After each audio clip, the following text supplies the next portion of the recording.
കലാഭവൻ മണിയുടെ സഹോദരനും നർത്തകനുമായ doctor RLV Ramakrishnan നേരെ ജാതി അധിക്ഷേപവുമായി കലാമണ്ഡലം സത്യഭാമ. രാമകൃഷ്ണന് കാക്കയുടെ നിറമാണെന്നും മോഹിനിയാട്ടത്തിന് കൊള്ളില്ല എന്നുമായിരുന്നു പരാമർശം.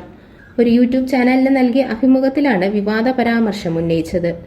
പലവിധ അധിക്ഷേപങ്ങളെയും അതിജീവിച്ചാണ് മുന്നോട്ടു പോകുന്നതെന്നും വിഷയത്തിൽ നിയമ നടപടി സ്വീകരിക്കുമെന്നും ഡോക്ടർ RLV രാമകൃഷ്ണൻ പറഞ്ഞു. സത്യഭാമയുടെ വിവാദ പരാമർശം ഇങ്ങനെയായിരുന്നു: മോഹിനിയായിരിക്കണം എപ്പോഴും മോഹിനിയാട്ടം കളിക്കേണ്ടത്. ഇയാളെ കണ്ടു കഴിഞ്ഞാൽ കാക്കയുടെ നിറം. എല്ലാം കൊണ്ടും കാലിങ്ങനെ അകത്തി വെച്ച് കളിക്കുന്ന കലാരൂപമാണ് മോഹിനിയാട്ടം. ഒരു പുരുഷൻ ഇങ്ങനെ കാലകത്തി വെച്ച് മോഹിനിയാട്ടം കളിക്കുന്നു എന്ന് പറഞ്ഞാൽ ഇതുപോലെ ഒരു അരോചകത്വം വേറെയില്ല. എന്റെ അഭിപ്രായത്തിൽ ആൺപിള്ളേർക്ക് മോഹിനിയാട്ടം ചേരുകയാണെങ്കിൽ തന്നെ അവർക്ക് അതുപോലെ സൗന്ദര്യം വേണം.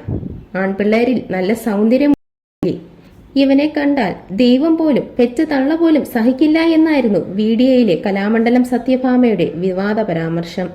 കലാമണ്ഡലത്തിൽ മോഹിനിയാട്ടം പഠിക്കുന്ന സമയം മുതൽ നിറത്തിന്റെയും കുലത്തിന്റെയും പറ്റിയുള്ള അധിക്ഷേപം നേരിട്ടിട്ടുണ്ടെന്നും രാമകൃഷ്ണൻ പറഞ്ഞു. അതേസമയം പറഞ്ഞതിൽ ഉറച്ചു നിൽക്കുന്നു എന്നായിരുന്നു കലാമണ്ഡലം സത്യഭാമയുടെ പ്രതികരണം.